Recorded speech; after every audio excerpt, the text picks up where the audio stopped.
There's no doubt that the Alfa 156 is a gorgeous car to look at, and it's probably only fairly recently that Alfa Romeo have managed to get rid of that bad reputation and image that they had for so long, probably dating back to the 70s, and it's cars like this that have really done it for them, isn't it? Yes, it certainly is a stunning looking vehicle, as you said, and yes, I think the image is well behind them now. They really do manufacture a superb vehicle.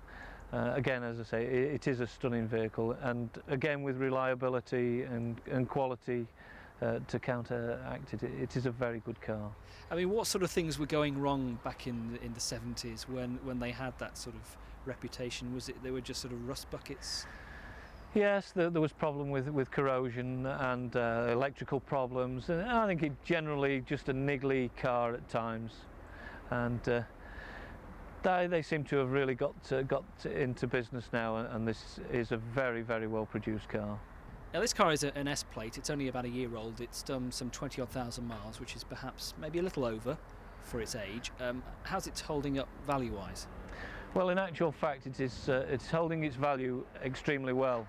Although it is up slightly on the mileage around the 20-odd, it still has a resellable value of around the £18,000 mark, which in actual fact, you know, is tremendous for a car with a little higher than average mileage on it.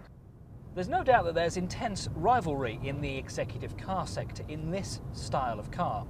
We've got the BMW 3 Series, the Audi A4, the Mercedes C-Class, and the new guy on the street, the guy with all the street cred in the smart Italian designer suits, is of course the Alfa Romeo 156, launched about a year and a half ago.